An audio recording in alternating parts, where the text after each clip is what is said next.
পড়লে মানুষের হতবাক, বিস্মিত, মানে অকল্পনীয় একটা রিয়ালাইজেশন সামনে যাওয়া ছাড়া উপায় নাই। একটা নেতা, এত বড় একটা নেতা বাংলাদেশে জন্ম নিয়েছিল। আমার প্রথম কষ্ট এই বইটা পড়ে যে এত বড় একটা নেতা বাংলাদেশে জন্ম নিয়েছিল, আমরা কোনোদিনও রিয়ালাইজ করতে পারলাম না until the publication of this book. আমি রাজনীতির বই কম পড়ি নাই, বঙ্গবন্ধু নিয়ে যারা লিখেছেন তাদের যে কোনো বইয়ের চেয়ে বঙ্গবন্ধুর নিজের আত্মজীবনী অনেক অনেক বেশি অসাধারণ ইন টার্মস অফ এভরিথিং। সাহিত্য মূল্য বলেন, ইম্পার্শিয়ালিটি বলেন, অবজেক্টিভিটি বলেন, স্টোরি টেলিং ক্যাপাসিটি বলেন। এবং আমি আপনাকে কি বলবো, আমি এই বইটা পড়ে আমার কয়েকবার মনে হয়েছে আমি একটা আর্টিকেল লিখি যে শেখ হাসিনাকে ধন্যবাদ, যিনি এই বইটা আমাদের সামনে হাজির করে দিয়েছেন। আমি অনেক বড় সমালোচক সরকারের শেখ হাসিনা, কিন্তু এই যে একটা কাজ উনি আমাদের করে দিয়ে গেছেন, এবং এই বইটা আমি পুঙ্খানুপুঙ্খভাবে চেষ্টা করেছি বুঝার জন্য এখানে কোনো কিছু ডিস্টর্ট করা হয়েছে নাকি। এখানে কোনো কিছু ডিস্টর্টও করা হয় নাই।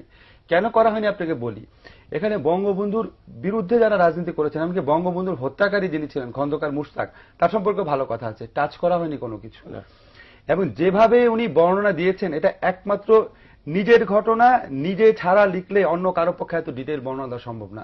আমি আমাদের যারা শ্রোতা আছে তাদেরকে বলি, আমি একটা অংশ শুধু বর্ণনা দেই, কতবার কেঁদেছি 4 বার, একটা অংশ শুধু বর্ণনা দেই।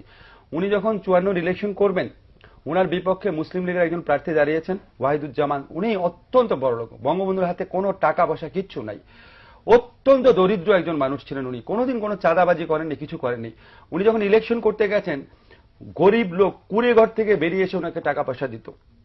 একটা ঘটনা আছে, একটা গ্রামের মহিলা, সে আপনার ঘন্টার পর ঘন্টা দাঁড়িয়েছিল, খুবই গরিব বৃদ্ধ মহিলা, এবং বঙ্গবন্ধু যাওয়ার পথে ওনাকে হাত ধরে টেনে নিয়ে বলেছে, বাবা আমার এই কুড়ে ঘরে তোমাকে একটু বসতে হবে। হাত ধরে তিনি ওই ঘরে যান, এবং এত দরিদ্র, এখানে বর্ণনা আছে কুড়ে ঘরটার।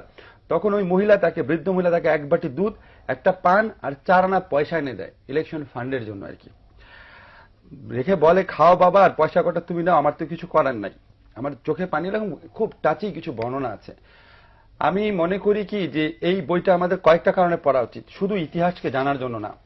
একটা হচ্ছে এই দেশের মাটিতে কত বড় নেতা জন্ম হয়েছিল রিয়ালাইজ করার জন্য।